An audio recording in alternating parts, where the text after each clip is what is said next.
Welcome to 100 Huntley Street, friends. Well, today I'm joined by a special guest for the full show, Deina Warren, Director of Legal Affairs at the Canadian Centre for Christian Charities. Deina, thank you so much for being with us today. Thank you for having me, Lara. Deina, it's an honor to have you here, and we're so thankful for your expertise on today's show because we're going to be focusing on Canada's medical assistance in dying laws. 2 years ago, 100 Huntley Street really leaned into this issue as legislation was set to expand that would allow euthanasia for people with mental illness as their sole underlying condition. And that legislation was delayed in what felt like the 11th hour. Deina, in the months leading up to this expansion, do you know how were you feeling? What did you think was going to happen? Well, to be honest, Lara, it was a bit of uncertainty. MAID had already expanded quite rapidly, and I wasn't sure how the government would respond. So I was cautiously optimistic and, of course, greatly relieved to see the delay. Yeah, I know. So many of us were thankful. And the problem, though, that we're facing now is that in just 1 year, we'll be facing the same expansion. So people who suffer from mental illness, who have experienced mental illness in some way or another, whether it's themselves or a loved one, whether that's depression, anxiety, or bipolar, will be able to apply for medical assistance in dying. And we know the great pain of those struggling with mental illness. But it's very scary to think about someone whose sole underlying condition is a mental illness, to be able to receive MAID and die. Yes, well, one of the requirements in that 3-year delay was that a committee would be established made up of MPs and senators to study MAID for mental illness. This committee is just formed at the end of February and is required to report back to the Parliament at the beginning of October with their findings. In the past, the committee has been quite divided with dissenting opinions and recommendations, both positive and negative. Okay. And we trust that they will make good recommendations moving forward, but we'll have to wait and see.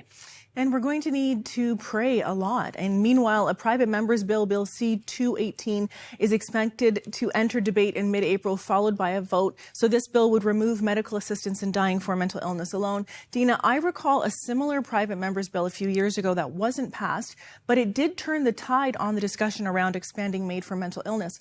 Do you think Bill C-218 could have a similar impact? Yes, absolutely. I think private members bills like this are very important as a focal point, an opportunity to express deep concern and advocate about MAID at this point in time. And, we just want to encourage our viewers to contact your MPs, knowing that this vote will be coming up April 15th. So we just have a month, really, to get the word out and hopefully impact that vote. So call your MPs, email your MPs throughout the program. We're going to tell you how you can do that. Now, it's important to remember, to give some context here, Canada's Medical Assistance in Dying program is the fastest growing in the world. And both secular and Christian global experts warn that this isn't a slippery slope, but that we're driving full speed off a cliff. Now, to give you a better look at this, take a look at the state of MAID in Canada.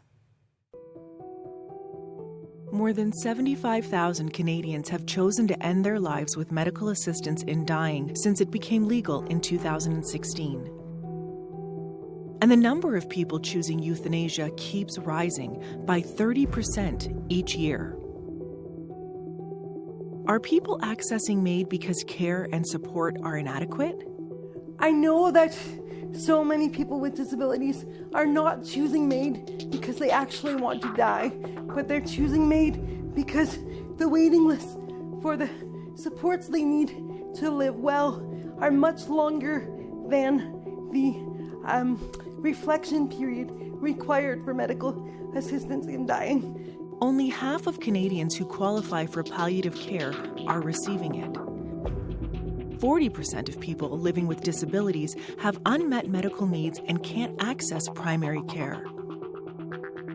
And a quarter of Canadians diagnosed with a mood or anxiety disorder aren't able to get the full mental health treatment they need.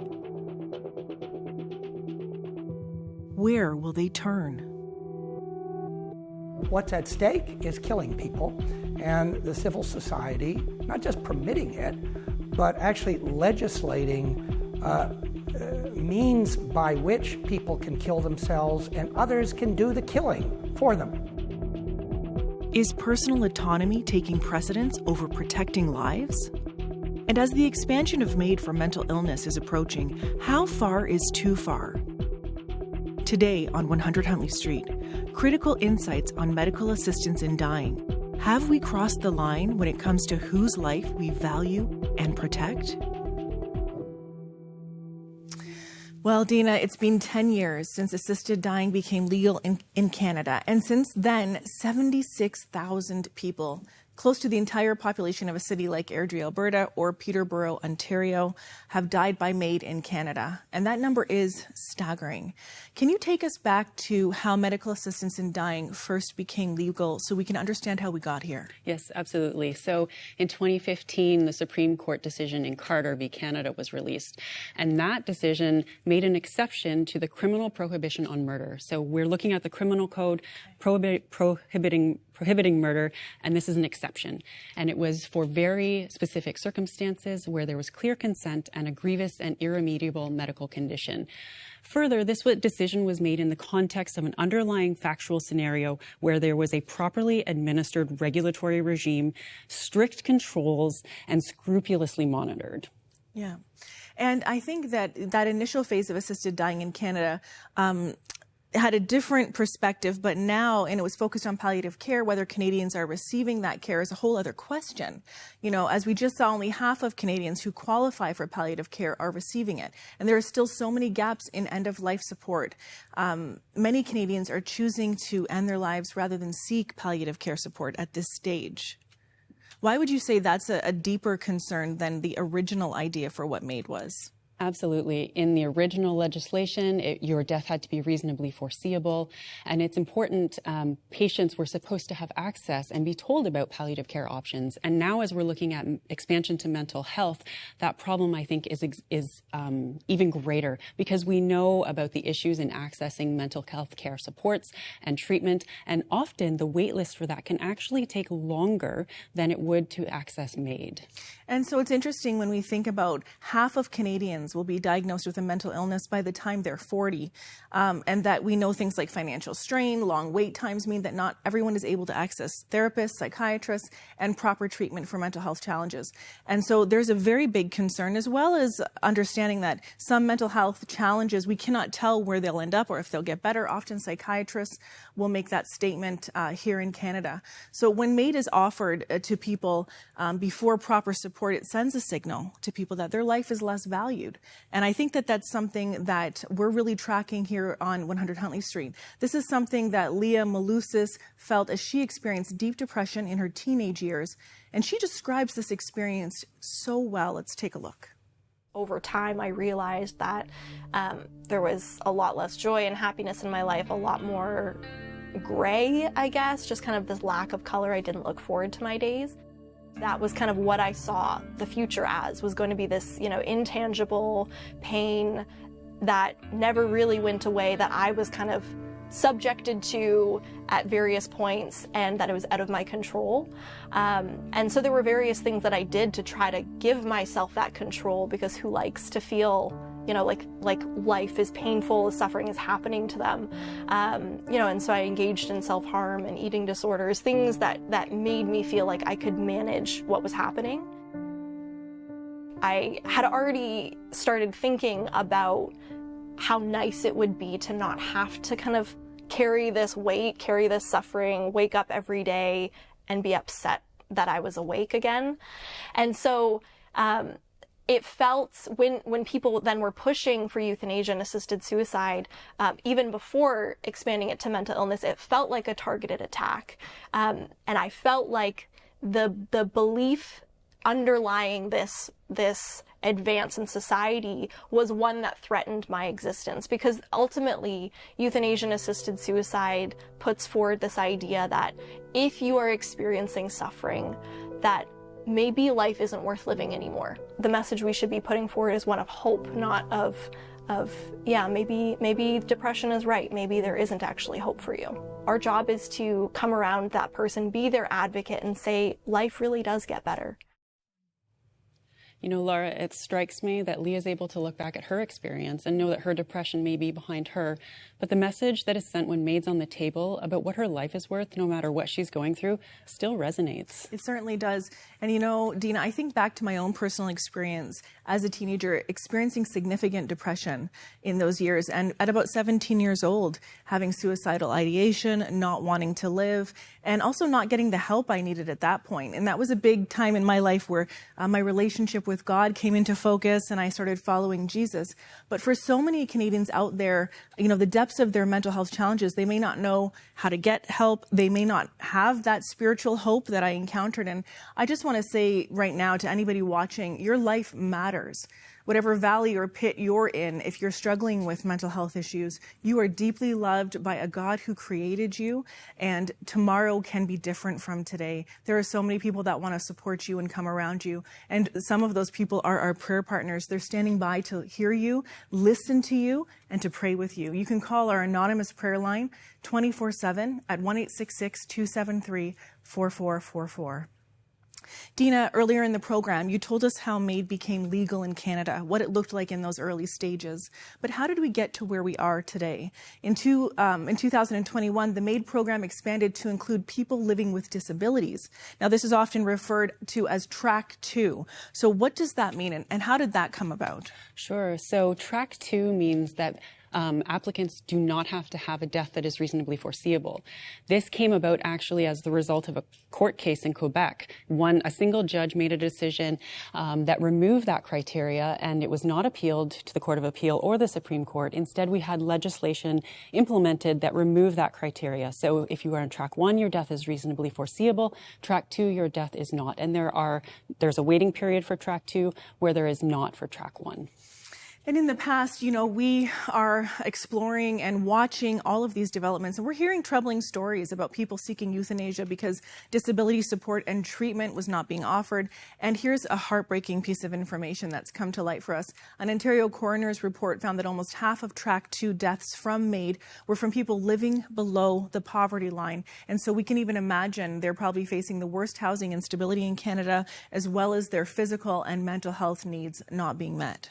Yeah, what sometimes shocks me, Laura, is the evidence and the data that is actually out there that the most vulnerable in our society are seeking death because we're not caring for them. We can look at Health Canada statistics about MAID and why people are seeking it, and we see isolation and loneliness as 22% and 44% for Tracks 1 and 2, or being a perceived burden on family, friends, and caregivers at 48% and over 50% for Track 2.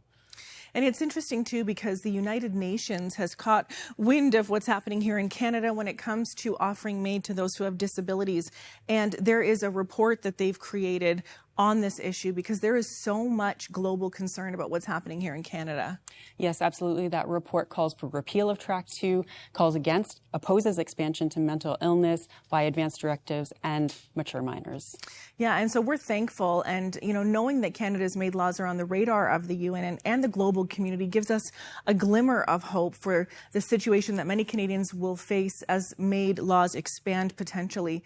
And we're thankful that you would continue to pray about this issue. You know, the reality is that Track 2 is still very much available to Canadians living with disabilities. And we had the chance to speak with Chantal Huenink, a woman living with cerebral palsy, and she explains the reality of having assisted dying hanging over her head while living with a disability. Take a look. So I was 10 years old when Tracy Latimer was killed by her father, and I did not know Tracy personally, but I did know that she was not that much older than I was at the time, and she had the same disability that I did. And so as it was debated all over the news, where was her father justified in killing her because he believed that she was in pain and suffering, or was he not? I became, first of all, very fearful that someone close to me would kill me because they thought that my life was not worth living, or that I was in too much pain and I must want to die. And secondly, I'm fearful that so many Canadians also felt this way, that my life must not be worth living, or that I'm in too much pain. And so when I asked my mother what to do about this, she told me to do everything I could to show everyone that I wanted to live and to speak up for people like Tracy who couldn't speak for themselves. I know that, or I hold tight to the verse in Proverbs 31, verses 8 and 9, which says, "Speak up for the destitute and for those who cannot speak for themselves."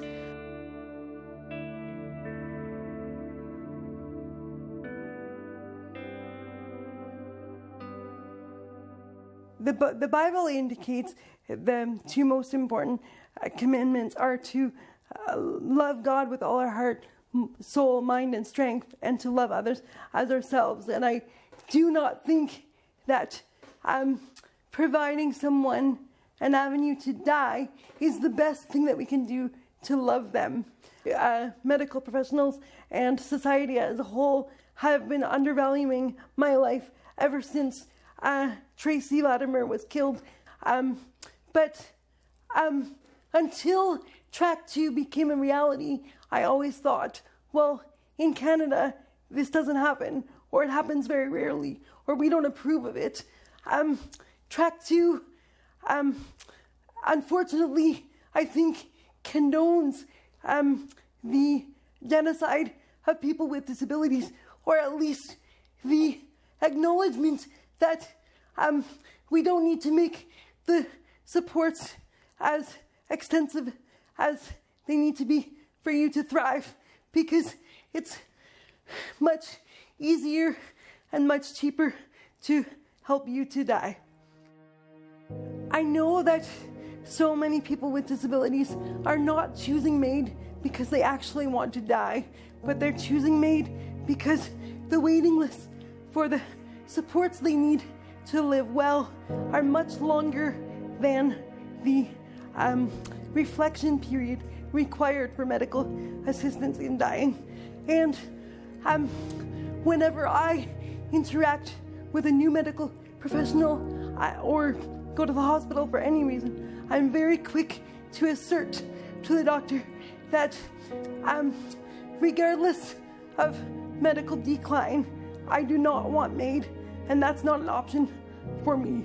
Because unfortunately, with medical assistance in dying legislation in Canada, the medical professionals who are a key piece of the puzzle in helping me to live well are also the ones that are legally allowed to kill me, as long as they allow me to reflect on it first and I give my consent. Regardless of whether my life is difficult and full of obstacles and painful sometimes, that doesn't determine whether or not it's valuable. I don't quite know what exactly makes a life valuable, but I hold tight to the belief that we are all created in God's image, and He determines the day that we're born and the day that we're going to die, and the people that we're going to interact with in between, even if our abilities are limited and our sphere of influence may be limited as well.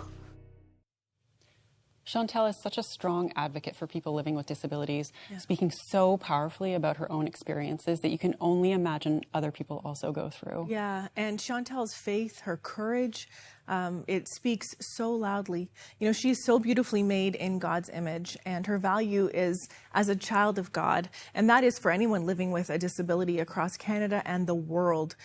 Suffering and hardships, we know, are part of that daily life, but we want you to know, if you're watching right now and you're struggling with a disability and can't get the support you need at this stage, or feel your life has no value, or you may have feelings of worthlessness, or maybe the medical community is speaking that over you, that there's no point to tomorrow.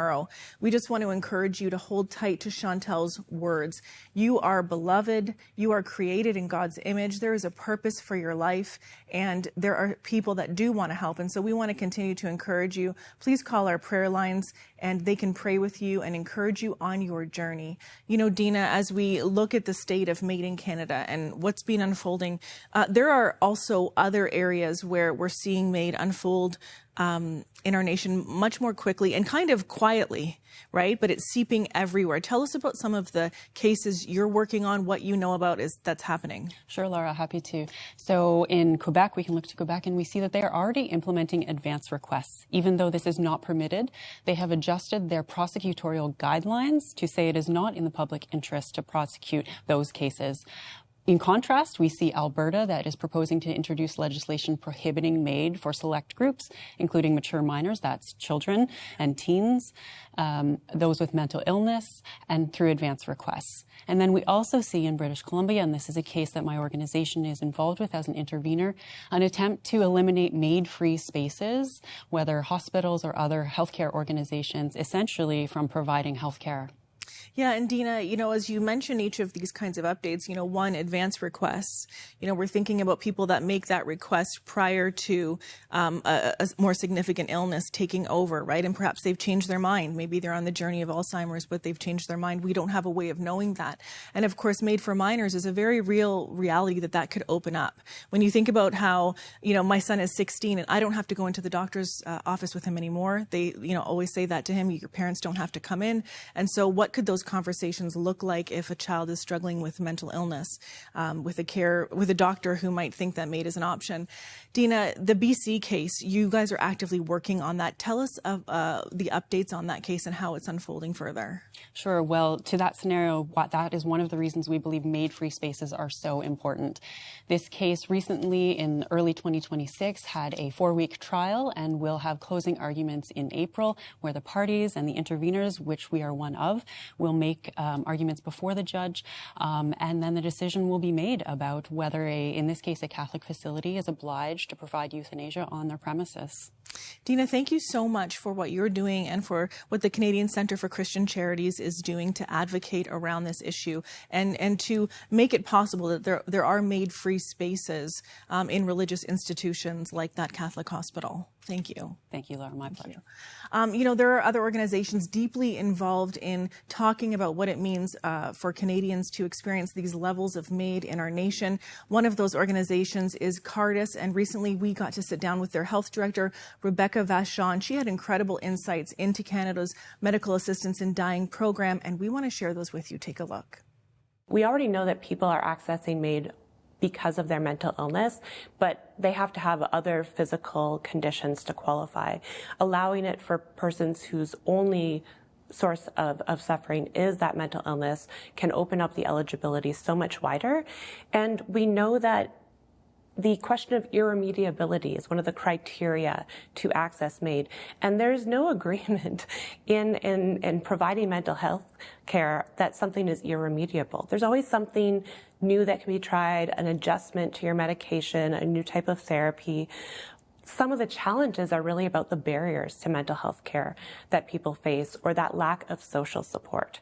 And so it is really problematic to open up this expansion when we don't have adequate mental health care. Cardis did surveying with Angus Reid Institute, and one of the really interesting conclusions we found was that the majority of Canadians want us to address the mental health care needs before we expand MAID. That is not what that legislation is going to do, and so we need to listen to Canadians on this. And I think that's something Canadians can speak loudly about in the public square, but also in their churches, in schools, and we can share about this vision of expanding mental health resources for those who are having those kinds of challenges. Rebecca, something else that's of great concern is Quebec allowing advance requests for MAID.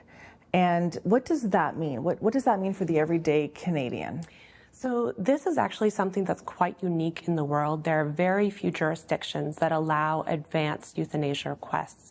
And what it means is that someone can, years before they might actually receive MAID, make the decision that in such and such circumstances they would like to be euthanized. There are so many issues with this. For one, part of the whole premise and the safeguards surrounding the law on MAID was that you need to be able to consent. You have to have autonomy. And that means being able to consent immediately prior to receiving MAID because we recognize sometimes we change our minds on these things. Now, this would effectively remove that requirement and allow people that no longer have capacity to make decisions to be euthanized. It is such a difficult situation because there's so much stigma surrounding things like dementia and Alzheimer's. And there is research that shows that what we maybe from the outside assume about the quality of life of someone living with that can be very different from what they're actually experiencing. And it can be very difficult for people outside, including clinicians, to actually interpret the wishes of people who are, for instance, no longer able to verbally communicate that. And so when you're introducing this, you're essentially taking someone's prior decision, which might be based on stigma, it might be based on fear. You've just received this diagnosis and you don't really know what life is going to look like for you. And you're making a decision based on that, not on what you are actually living with at that present moment. And I think that's a really troubling thing and something that we need to address, especially when we already have issues with MAID safeguards, with MAID monitoring, with transparency around this. So we really need to look at how is the system working or not before we continue opening up expansions to those who are incredibly vulnerable in that question of autonomy. Rebecca, that's true. You know, putting in an advance request to receive MAID based on an Alzheimer's diagnosis or something like that, and then changing your mind potentially 20 years later, but you're not able to express that you've changed your mind for various reasons. Since MAID has been made legal here in Canada, what has surprised you about the progression of MAID in our nation? I think it's sad to say that not a lot has surprised me because these are the concerns that were raised before MAID was introduced, upon the legislation being introduced. And with each change we've seen, it's just confirmed what our fears were. I think that something that has surprised me in a good way has been the really diverse coalition of people that come together to raise concerns about vulnerable Canadians. This has been a really tremendous opportunity to work with people across different political views, across different faith views or non-faith views, but who are united in the common cause that life matters and we need to be good to one another, and that includes protecting our most vulnerable, especially from a premature death. Rebecca, thank you so much for sharing with us today and for all you do to help protect Canadians from the realities of MAID, as well as the Cardis organization. We're so thankful for the partnership with Crossroads and talking about these issues. And you talked about the power of unity. And it is a silver lining in how we can take action to protect Canadians from MAID. Thank you so much for being with us today, Rebecca. My pleasure. Thank you. Well, Deina, to hear about all the unity across the nation, Christian organizations taking action together, we're so thankful. And we're so thankful for what you're doing at the 4 Cs to take action on this issue of MAID. We want to encourage our viewers at home to continue to take action. Church members, checking in on those who have mental health challenges, as well as those who have disabilities, and contacting your local MPs to let your voices be heard. It's so important. That's right. We have 1 month until a private member's bill to remove MAID from mental illness is voted on. And if that doesn't go through, 1 year until MAID for mental illness is a reality here in Canada. This is your time to have your voice heard. So let your local MP know where you stand. Please do. And to find out how to contact your local MP, go to www.ourcommons.ca/members. You can email or call. And Deina, I know the Canadian Centre for Christian Charities has a blog where you give updates to what's happening in government and in the courts. So go to www.cccc.org for more information. And Deina, aside from this kind of civic awareness and engagement, prayer is so powerful. Deina, would you lead us in a word of prayer? I'd love to. Thank you, Laura. God, we thank you that we can come to you with this very deep issue. We thank you that you love and care for anyone who feels unseen, who feels hopeless, who is struggling with a disability or an illness. And I pray that you would show who you are to them, that you would ensure that they know they are loved and valued and made in your image. God, we pray that you would do an incredible work across this country in ways that we can't even think or imagine. In your powerful name we pray. Amen. Amen. Deina, thank you so much for being with us today. Thank you, Laura. And thank you for joining us. God bless you. We'll see you again.